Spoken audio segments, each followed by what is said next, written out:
Welcome back to SaharaTV. My name is Rudolf Okonkwo. We are continuing our coverage of this historical inauguration of President Muhammadu Buhari in Nigeria today. We're now going to Abuja to speak to our own Adeola Fayehun. Adeola, who is covering this event for us in Abuja. Adeola, welcome to SaharaTV. Hi, Rudolf. Hi. Hi, everyone. So you were there in Abuja. You were there at the Eagle Square, and I'm still in Abuja. You witnessed this event. Yes, Rudolf. Okay. So what was it like? It's been an exciting day. Like literally, a lot of people were moved to tears today with what happened. So at the inauguration today, first of all, there were about 50 other African presidents that came. It was a very, very exciting environment and also emotional, like when the VP Lamido Sambo came and when President Jonathan came, he had to go to the front to bow and all that. And, you know, it was very emotional. A lot of people were really quiet. That's okay. This is the last time that Jonathan will be doing this. And then the excitement began when the VP Yemi Osinbajo came, when he arrived, as well as when Buhari arrived. People were going crazy. Osinbajo and his wife, at some point when they were called forward for him to come for his swearing in, people were just clapping left and right. They were hailing him, but that was actually nothing compared to what happened when Buhari's turn came. So it was a very, very exciting environment. So do you want me to tell you some of what Buhari talked about in his speech? Yeah, go ahead. What did you get from his speech? Okay, first of all, I'm glad it wasn't too long. I'm always dreading, like, you know, 40-minute speeches and all that, but Buhari was straight to the point. So there were some quotes that he gave today that a lot of people would remember for a long time. And the first one was when he said, "I love everybody, but I do not belong to anybody." He's trying to make people know that he's not just the president of Hausa people or, you know, Northerners, that he belongs to everybody. And people actually really appreciate that. And then he talked a lot about corruption and how his administration is here to fight corruption. One thing he said was that a small criminal group, which is Boko Haram, is holding the country to ransom because of the incompetency of our nation. Some people were saying maybe he's referring to President Jonathan's administration. I don't know. All I know is he was saying the truth, that for so long, a small group of criminals, Boko Haram, has held us at ransom. And he's saying that he's here to fight that. Now, in an effort to fight Boko Haram, Buhari announced today that the army headquarters will be moved to Maiduguri temporarily. Have you guys heard that? Yes. Yeah, so he announced that it would be moved. I mean, I don't think that means that the whole army would go to Maiduguri, but maybe just their buses and stuff like that. So yeah, people were very excited about that. And he kept saying that he will fight Boko Haram. And the Niger Delta, he talked about that. He's saying that the amnesty would terminate by the end of the year. And of course, he asked for the people of Niger Delta to cooperate with him as he works on this. And he actually said that he will make some appointments by today or tomorrow of his close aides. Have you guys had that? So you've not we've not had that. No. Yeah. So maybe you hear your name, Dr. Damages. He may say I hope you come back. I hope you don't. I am coming back. It is way too hot for me here. I'm so sorry. I love Abuja, but it's way too hot. And of course, he talked about how he will fight corruption. And he kept thanking people, especially at the beginning, all the Nigerians that voted for him. That was very emotional. People were like clapping, you know. The fact that this guy has tried like 3 different times, and today he will be sleeping in Aso Rock. Is something to always put in mind about never giving up. So those are some of the points that I took when he was giving his speech. But there was one thing that happened while he was up there. He was standing for a long time. I forgot that the guy is 72. There was a little girl that was trying to catch his attention, and she was trying to wave at him, and he actually took the time to like look at her and wave back at her, and people were like, "Oh, that's like so cute. That's Obama," you know. So that's what so many of us remember from him standing up there today. Now, what about the Nigerian people? There's this sense people were saying that we got our country back. Do you get that sense that people feel that there is a change? Yeah, as a matter of fact, I got the opportunity to speak with a lot of people, and of course, you guys will get the videos later because of Nigerian factor.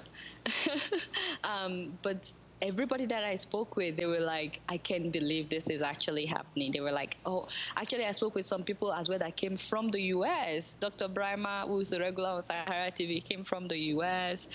In at least 3 people that I met today, they came from the US just for the inauguration. And everybody was like really, really excited and happy. To be honest with you, I know I'm a journalist, whatever, but I'm also really excited. There's this sense of finally Nigeria can be on the path of true change. You know, it's overwhelming, and it makes you feel like there is hope. There is finally hope that we can actually start progressing. So that's the general sense that I got today. And to tell you the truth, everybody that is PDP, everybody that had been PDP all these years, today they were all APC. Like nobody wore anything that said PDP or tried to let you know that they are PDP. Even if they are PDP, they were rejoicing with the APC as if they were APC. I don't know if I'm making sense, but today everybody pretended to be APC. Now, some people that spoke to us, they said that the event was well organized. How do you feel about the arrangements and the organization of the event? Well, I believe to a great extent it was, if you compare it with past events. This will be my first presidential inauguration to attend in Nigeria, but it was well organized. The only thing is, talking about organization, this, my press pass, my brother, took like 2 whole days for me to get this. I don't know why it had to be so complicated. And another thing is, they made it easier for foreign reporters than the local reporters, because Sahara Reporter, we had registered as a foreign media, and then they put her name under local media. So we got to experience what it was like as a foreign media, waiting for your media pass. There were chairs and there was AC for you to sit on. You will be there for hours in line. And then they told us we are now under local. But when we got to the local media place, first of all, there was no chair for people to sit on. Everybody was crowding over one table, like 30 people were trying to find their names. You actually have to fight to find your names. There was no AC. People were sitting on the floor, even though there was carpet, because it was inside. This one was inside Sheraton, but it was very pathetic. At the end of the night, there was a fight because the officials were trying to cover up some people with fake IDs. They were trying to give them pass. You can be sure that Shewere got in the fight. You guys will see that video later. But I feel like it was organized to an extent, but there were some things, like, it's so ridiculous that I was turned off from, there was the VIP session. A lot of the media people were standing in front of the VIP session, and I was turned away because they said my top was too bright. So they did not let me enter. They insisted that I have to put a suit on. So Showore gave me his suit. I was really pissed off. I said, don't worry, just go. I don't have to be there. But Showore gave me his suit. I entered just that place, and I took off my suit, gave it back to Showore. And then towards the end, when I was about coming out, the Oga Kwata or whatever came to me, and I think he was quoting the Bible. He said, when I get home, I should open my book and read about disobedience. Because I took off. I mean, me and Dolapo were looking at each other like, what is going on? I wasn't really sure what he meant, but I'm glad that that's over.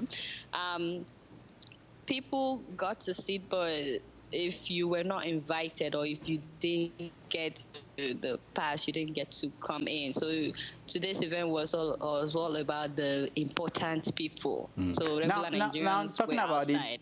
Talking about important people, heads of states, how many came and who were they? How many people came? No, heads of states from other countries. Oh, there were so many of them. I saw the president of Rwanda, the prime minister of Ethiopia. I believe Jacob Zuma was there. I didn't get to see him. I saw the president of Liberia, the vice president of Gambia. I saw my very own Robert Mugabe from Zimbabwe. I ran after him. I asked him questions. I said, don't you think it's time to step down? The man is really, really old. To get a close look at him, he's actually really, really old. Unfortunately, he refused to say anything. Actually, he wanted to talk, but his security men did not let him. But of course, I followed him to the car. I was still shouting even after he got in the car. I was still saying that you just witnessed democracy in Nigeria. Why can't we come to Zimbabwe and witness democracy? I was actually surprised that he came, considering that he's a dictator. And then I ran after the prime minister of Ethiopia. When will you release the bloggers? He was just smiling because he knows, you know. So it's very sad that some of the dictators were there today to witness democracy, and they are still holding on to power. But I think that what happened today in Nigeria is something that would actually vibrate over the other African countries. I feel like it's going to be a ripple effect, hopefully. However Buhari conducts himself, I think it would reflect on other African countries as well. Now, what about other leaders from the West, like people from the French leader, British, were they there? Americans, who came from America? John Kerry? Definitely, there were a number of people that came. Unfortunately, I did not get to see John Kerry, but I heard that he's the one that came for US. They were really, really guided. Like all the African leaders that I got to ask questions, even though they refused to give me answers, it was at the end when they were leaving. I had to stay so that I could follow their cars. But I did notice some French people because when the sun was too hot and I stepped out, they came out to smoke, and I had to excuse them because you know how I am with cigarette smoking. But you know, they had to smoke, which is okay if they like smoking. But a lot of French people came, a lot of people from the United Arab Emirates. I wasn't sure if it was Dubai or Saudi Arabia, but I could tell that these people are from United Arab Emirates. People came from all African countries as well. I noticed some Chinese people. So I feel like people came from different countries, not just African countries. And it was wonderful to see that this was for a good thing in Nigeria. Now, let's talk about the former president and the PDP. Were they there? I know that the president was there, obviously, but the first lady was not there, the former first lady, Patience Jonathan. Rudolf, why did you took it from my mouth? We have to bring it up. I was just about to say, you that have been asking about the important people, the most important person today was not there, Mama Patience. I was trying to protest. I said Nigerians Nigerians deserve an explanation. Why was Mama Patience not here? Jonathan is here. Sambu was there with his wife. Buhari was there with his wife. Osinbajo was there with his wife, but we did not see Mama Patience. It was very, very sad. So, do you have an idea where she was? You know, some of the people that I interviewed, I asked them, why do you think Patience Jonathan is not here? And they were like, well, maybe she's still trying to deal with the reality of the fact that she's no longer the first lady, and maybe it was too much for her to accept. They were trying to be nice, but I think that the Nigerian government owes us an explanation, because I was really looking forward to what she would wear in her speech. I thought she would give a speech today.